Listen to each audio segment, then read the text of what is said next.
Hi hello my beautiful souls. നമസ്കാരം. നമ്മൾ ഇന്ന് നോക്കാൻ പോകുന്ന ടാരോട്ട് റീഡിംഗ് നിങ്ങളുടെ പഠനത്തിലുള്ള തടസ്സങ്ങൾ എന്തെല്ലാം. പഠനത്തിൽ എല്ലാവരും മുന്നോട്ട് പോയി, ഞാൻ മാത്രം പിന്നിലായിപ്പോയി എന്ന ഒരു കുറ്റബോധം നിങ്ങൾക്കുണ്ടോ? എനിക്കിനി പറ്റുമെന്ന് തോന്നുന്നില്ല എന്നൊക്കെയുള്ള ആകെ ഒരു നിരാശാബോധം.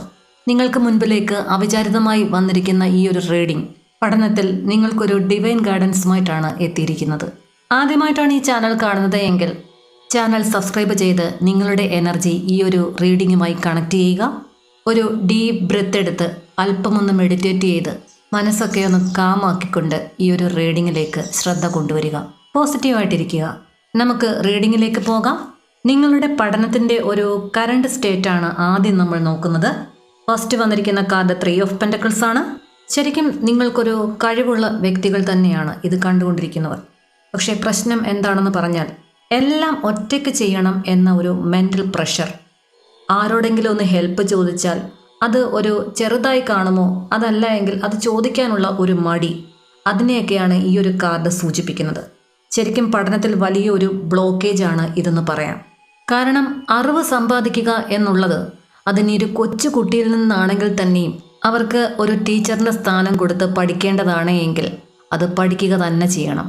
ഒരു മെൻറ്റർ, അതല്ല എങ്കിൽ ഒരു ടീച്ചർ, അല്ലെങ്കിൽ ഗ്രൂപ്പ് സ്റ്റഡിയിലൂടെ ഗൈഡൻസ്, ഇതൊക്കെ തന്നെ നിങ്ങൾക്ക് ആവശ്യമാണ് എന്ന് ഈ ഒരു കാർഡ് പറയുന്നു. അതായത് ഒരു സപ്പോർട്ട് സ്വീകരിച്ചെങ്കിൽ മാത്രമേ ഈ ഒരു ബ്ലോക്കേജ് അത് മാറുകയുള്ളൂ. രണ്ടാമത്തെ കാർഡ് വന്നിരിക്കുന്നത് 8 ഓഫ് സോർട്സ് ആണ്. ഇത് പഠനത്തിലെ ഒരു കോർ പ്രോബ്ലത്തിനെ സൂചിപ്പിക്കുന്നു. അതായത് നിങ്ങളുടെ കൈകാലുകൾ കെട്ടിയിട്ടിരിക്കുന്നതായി തോന്നുന്നുണ്ടോ? പഠനത്തിൽ മുൻപോട്ടൊട്ടും നീങ്ങാൻ പറ്റുന്നില്ല എന്ന ഒരു തോന്നൽ. എൻ്റെ സമയം മുഴുവനും പോയി, എനിക്കിനി ഒരു ഫോക്കസ് കിട്ടുന്നില്ല, ഞാൻ ആകെ വീക്കാണ് എന്നിങ്ങനെയുള്ള തോട്ട്സ് മനസ്സിലുണ്ടോ? നിങ്ങളുടേതായ ചിന്തകൾ, നിങ്ങളുടെ ഓൺ തോട്ട്സാണ് ഈ ഒരു അദൃശ്യമായ നിങ്ങളെ കെട്ടിയിട്ടിരിക്കുന്നു എന്ന് നിങ്ങൾക്ക് തോന്നുന്ന ആ ഒരു കയർ. ഈ ചിന്തകളെല്ലാം തന്നെ നിങ്ങളെ പഠനത്തിൽ പിന്നോട്ടാണ് നിർത്തിയിരിക്കുന്നത്. ഒരിക്കലും അത് നിങ്ങളെ മുന്നോട്ട് വിടുകയില്ല. നെക്സ്റ്റ് വന്നിരിക്കുന്ന കാർഡ് 4 ഓഫ് വൺസ് ആണ്. ഇതൊരു ഇമോഷണൽ കാർഡിനെ സൂചിപ്പിക്കുന്നു. അതായത് ഇതിലൊരു 90% ആളുകൾക്കും ഫാമിലി സപ്പോർട്ടൊക്കെ ഉണ്ട്, ഒരു സേഫ് ആയിട്ടുള്ളൊരു സ്പേസ് ഒക്കെ കിട്ടുന്നുണ്ട്, പഠിക്കാനുള്ള സാഹചര്യമുണ്ട്. പക്ഷേ അതിൻ്റെ ഒരു വാല്യൂ അത് തിരിച്ചറിയാതെ പോകുന്നു. പഠിക്കാൻ ഒരുപാട് ആഗ്രഹിക്കുന്ന, പഠിക്കാൻ സാഹചര്യമില്ലാത്ത ഒരുപാട് കുഞ്ഞുങ്ങൾ അല്ലെങ്കിൽ ഒരുപാട് ആളുകൾ നമുക്ക് ചുറ്റിനുമുണ്ട്. പഠനത്തിനുള്ള എല്ലാ സാഹചര്യങ്ങളും ഒത്തിണങ്ങിയ നിങ്ങളുടെ ആ ഒരു ബ്ലെസ്സിങ്സ് അത് എത്രത്തോളം വലുതാണ് എന്ന് നിങ്ങൾ മനസ്സിലാക്കുന്നുണ്ടോ? നെക്സ്റ്റ് കാർഡ് 9 ഓഫ് വൺസ് ആണ്. ഇതൊരു എനർജി പാറ്റേണിനെ സൂചിപ്പിക്കുന്നു. അതായത് സഡൻ മോട്ടിവേഷൻ, ബിഗ് പ്രോമിസസ്, പക്ഷേ ഒരു കൺസിസ്റ്റൻസി ഇല്ല. ഒരു ദിവസം ശരിക്കും ഒരു ഫയറായിട്ടൊക്കെ നമ്മൾ ചിന്തിക്കും, ഇന്നു മുതൽ ഞാൻ മാറാൻ പോകുന്നു, ഇന്നു മുതൽ ഞാൻ പഠനത്തിലേക്ക് ശ്രദ്ധ കൊണ്ടുവരാൻ പോകുന്നു, ഞാൻ ശരിക്കും പഠനത്തിലേക്ക് ഇറങ്ങുകയാണ്, അമ്പും വില്ലും ഒക്കെ എടുത്ത് യുദ്ധത്തിന് പോകുന്നത് പോലെ ഇറങ്ങുകയായി. തൊട്ടടുത്ത ദിവസം ഒന്നുമില്ല, യുദ്ധം കഴിഞ്ഞു. അതായത് പഠനത്തിലൊരു കൺസിസ്റ്റൻസി അതില്ല എന്നുള്ളതാണ് അർത്ഥമാക്കുന്നത്. ഇനി ഇത് കണ്ടുകൊണ്ടിരിക്കുന്നത് ഒരു മീഡിയം പഠിപ്പികൾ ആണ് എങ്കിൽ അവരുടെ ചിന്താഗതി എന്ന് പറഞ്ഞു കഴിഞ്ഞാൽ എല്ലാം കൊണ്ടൊന്ന് പകുതി വഴിക്ക് കൊണ്ടുവന്ന് വെച്ചിട്ട് ഇതിനി അങ്ങോട്ട് ശരിയാവുമെന്ന് തോന്നുന്നില്ല എന്നുള്ള ആയുധം വെച്ച് കീഴടങ്ങി തിരിച്ചു നടക്കുക. അങ്ങനെയുള്ള എനർജീസിനെയും കാണുന്നുണ്ട് ഇവിടെ. ഇത് കണ്ടുകൊണ്ടിരിക്കുന്ന ആളുകളുടെ പഠനത്തിൻ്റെ പ്രധാനപ്പെട്ട ബ്ലോക്കേജസ് ആണ് നമ്മൾ ഇതുവരെ നോക്കിയത്. അതായത് ഒരു കറണ്ട് സ്റ്റേറ്റ് എന്താണ്, നിങ്ങളുടെ സ്റ്റേറ്റ് ഇതാണോ? ഇതാണെങ്കിൽ നിങ്ങൾക്കുള്ള ഡിവൈൻ ഗൈഡൻസും നിങ്ങൾക്ക് റെസൊണേറ്റ് ചെയ്യും. നിങ്ങളുടെ പഠനത്തിൻ്റെ ഒരു ഫ്യൂച്ചർ എനർജി എന്താണ്, മുന്നോട്ടുള്ള വഴിയൊക്കെ എന്താണെന്ന് നമുക്കൊന്ന് നോക്കാം. ഫസ്റ്റ് വന്നിരിക്കുന്ന കാർഡ് എന്ന് പറയുന്നത് പേജ് ഓഫ് പെൻറ്റക്കിൾസ് ആണ്. ഒരു റീസ്റ്റാർട്ടിനെ സൂചിപ്പിക്കുന്നു, ചെറിയ ചില ഗോൾസിനെ സൂചിപ്പിക്കുന്നു, സിമ്പിളായിട്ടുള്ള റുട്ടീൻസിനെ സൂചിപ്പിക്കുന്നു, കൺസിസ്റ്റൻ്റ് ആയിട്ടുള്ള പ്രവർത്തനത്തെ സൂചിപ്പിക്കുന്നു. ഒരു ദിവസം ഒരു 8 to 10 പേജസ്, 8 മുതൽ 10 പേജസ് മതി. ഓക്കെ, അതൊരു സ്മോൾ സ്റ്റെപ്സ് ആയിരിക്കാം, പക്ഷേ ഒരു ബിഗ് സക്സസ്സിലേക്കുള്ള ഒരു മാറ്റമായിരിക്കും നിങ്ങൾ കൊണ്ടുവരാൻ പോകുന്നത്. പലതുള്ളി പെരുവെള്ളം എന്ന് കേട്ടിട്ടില്ലേ? അത് തന്നെ. നെക്സ്റ്റ് കാർഡ് 4 ഓഫ് സോർട്സ് ആണ്. ഇതൊരു വാർണിങ്ങിനെ സൂചിപ്പിക്കുന്നു. അതായത് ഒരു വാർണിംഗ് കാർഡ്. നിങ്ങൾ മെൻ്റലി വളരെ ടയേർഡാണെന്ന് കാണിക്കുന്നുണ്ട്, ഓവർ തിങ്ക് കൊണ്ട്. അതായത് ശരിക്കും ബ്രെയിൻ എക്സോസ്റ്റഡ് ആവുന്ന അവസ്ഥ.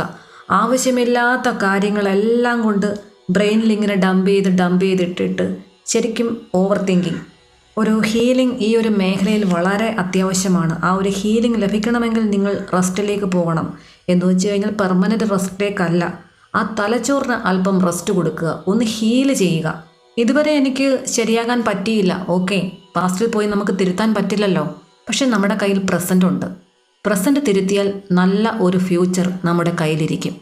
ഫോണിലൊക്കെ ഒരുപാട് അഡിക്റ്റഡ് ആയിട്ടിരിക്കുന്ന ഒരു സ്വഭാവം ഉണ്ടെങ്കിൽ ദയവായി അത് അല്പം ഒന്ന് നിയന്ത്രിക്കുക.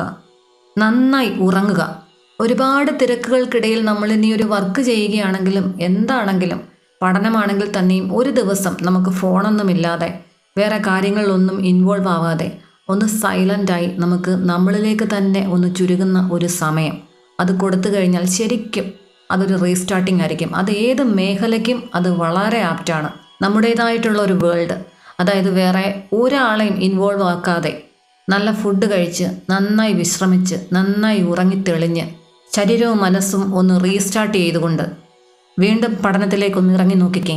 ഇതാണ് നിങ്ങളുടെ ഒരു സർവൈവൽ മോഡെന്ന് പറയുന്നത്. ഇനി അതുപോലെ തന്നെ പഠനം ക്രൈസാക്കിയ ആളുകളുമുണ്ട്. ക്രൈസാക്കി പോയി കഴിഞ്ഞാലും ഉള്ള പ്രശ്നം എന്ന് പറഞ്ഞു കഴിഞ്ഞാൽ ഡംപ് ചെയ്തുകൊണ്ടേയിരിക്കുകയാണ്. ബ്രെയിനിനൊരു റെസ്റ്റ് കൊടുക്കുന്നതേയില്ല. ഒരു റിഫ്രഷ്മെൻ്റ് ഒക്കെ കൊടുത്തു കഴിഞ്ഞാൽ ശരിക്കും നമ്മൾ എറിയുന്നതിൻ്റെ ഇരട്ടി വേഗത്തിൽ ഇരട്ടി ദൂരത്തിലേക്ക് വീണ്ടും എറിയാൻ സാധിക്കും എന്നുള്ള ആ ഒരു കീവേഡ് അത് മനസ്സിൽ വെച്ചേക്കുക. Next card king of wands ആണ്. ഒരു ഫ്യൂച്ചറിൽ നിങ്ങൾ എത്തുന്ന ഒരു എനർജി, അതായത് ഡയറക്ഷൻ ക്ലിയർ ആകുന്നു, നിങ്ങൾക്കൊരു ആത്മവിശ്വാസമൊക്കെ വരുന്നുണ്ട്, ലീഡർഷിപ്പായിട്ടുള്ളൊരു മൈൻഡ് സെറ്റിലേക്ക് നിങ്ങൾ പോകുന്നു എന്നൊക്കെ ഈ ഒരു കാർഡ് സൂചിപ്പിക്കുന്നു. അതായത് നിങ്ങളുടെ ഡിസിപ്ലിൻ, നിങ്ങളുടെ കൺസിസ്റ്റൻസി, ഇതെല്ലാം തന്നെ നിങ്ങളെ നിങ്ങളുടെ ലക്ഷ്യത്തിലേക്ക് വളരെ വേഗം അടുപ്പിക്കും. Next card page of wands ആണ്. ഒരു പുതിയൊരു താല്പര്യം, ന്യൂ ഇൻട്രസ്റ്റിനെ സൂചിപ്പിക്കുന്നു. പഠനത്തിലൊരു എക്സൈറ്റ്മെൻറ്റ്, പോസിറ്റീവായിട്ടുള്ള മെസ്സേജ് അല്ലെങ്കിൽ റിസൾട്ട്, എനിക്ക് പറ്റും എന്നുള്ളൊരു വിശ്വാസം നിങ്ങളിലേക്ക് തിരിച്ചു വരുന്നു എന്ന് ഈ ഒരു കാർഡ് സൂചിപ്പിക്കുന്നു. നിങ്ങൾക്ക് പഠനത്തിലുള്ള ഒരു ഡിവൈൻ ഗൈഡൻസ് എന്താണെന്ന് ചോദിക്കുമ്പോൾ വന്നിരിക്കുന്ന കാർഡ് കിങ് ഓഫ് സോർഡ്സ് ആണ്. ഈ ഒരു ടാരറ്റ് റീഡിങ്ങിൻ്റെ ഫൈനൽ അഡ്വൈസ് ആണ്. നിങ്ങളുടെ ഇമോഷൻസ് ഒന്ന് കുറയ്ക്കുക, ലോജിക്കായിട്ട് ചിന്തിക്കുക, ക്ലിയർ ടൈം ടേബിൾ സെറ്റ് ചെയ്യുക, ക്ലിയർ ആയിട്ടുള്ള പ്രയോറിറ്റീസ് ഏതാദ്യം എന്നുള്ളത് സെറ്റ് ചെയ്ത് മുന്നോട്ട് പോവുക. No drama with your mind. ചുറ്റുപാടുമുള്ള ആളുകൾ ചേഞ്ച് ചെയ്യും, ഇമോഷൻസ് മാറും. ചില ലവ് റിലേഷൻഷിപ്പിലൊക്കെ പെട്ടുപോയിട്ടുണ്ടെങ്കിൽ അത് തിരിച്ചു വരാം, അല്ലെങ്കിൽ വിട്ടുപോകാം, എന്ത് വേണമെങ്കിലും ആയിക്കോട്ടെ.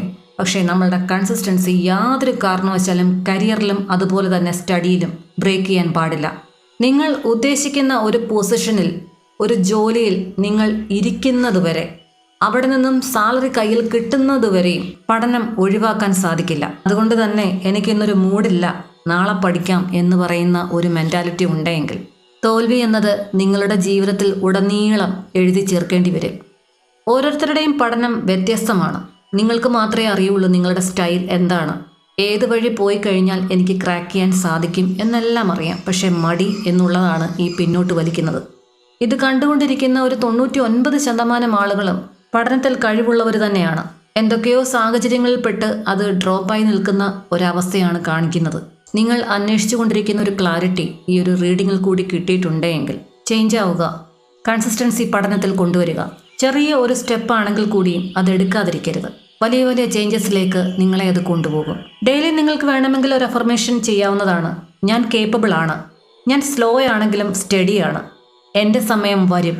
നിങ്ങൾ അല്പം വീക്കാകുന്നു എന്ന് തോന്നുമ്പോൾ നിങ്ങൾക്ക് ഈ അഫർമേഷൻ ഉപയോഗിക്കാം. അപ്പോൾ ഇതൊക്കെയായിരുന്നു നിങ്ങൾക്കുള്ള റീഡിംഗ് എന്ന് പറയുന്നത്. നിങ്ങൾക്ക് ഈ റീഡിംഗ് റെസൊണേറ്റ് ചെയ്തിട്ടുണ്ടെങ്കിൽ കമൻറ്റ് ബോക്സിൽ യൂണിവേഴ്സിന് നന്ദി പറയുക. നിങ്ങൾക്ക് ഈ റീഡിംഗ് ഇഷ്ടമായിട്ടുണ്ടെങ്കിൽ ലൈക്ക് ചെയ്യുക, ഷെയർ ചെയ്യുക, ഹൈപ്പ് ചെയ്യുക. പഠനത്തിൽ സ്റ്റക്കായി നിൽക്കുന്ന കൂട്ടുകാരുണ്ടെങ്കിൽ അല്ലെങ്കിൽ വീട്ടിൽ കുട്ടികളുണ്ടെങ്കിൽ അവർക്ക് ഈ റീഡിംഗ് അയച്ചു കൊടുക്കാവുന്നതാണ്. ഈ ഒരു റീഡിങ്ങിൽ പറഞ്ഞിട്ടുള്ള പോസിറ്റീവായിട്ടുള്ള എല്ലാ കാര്യങ്ങളും നിങ്ങളിലേക്ക് അട്രാക്റ്റ് ചെയ്യുക.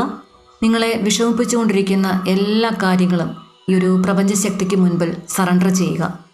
നിങ്ങളുടെ കരിയർ, റിലേഷൻഷിപ്പ്, പഠനം അങ്ങനെ ഉള്ള വിഷയങ്ങളിൽ എന്തെങ്കിലും ഒരു നിർണായകമായ തീരുമാനമെടുക്കേണ്ട ഒരു ഘട്ടമാണെങ്കിൽ അതിന് ഈ ഒരു ജനറൽ റീഡിംഗ് ഉപയോഗിക്കരുത്.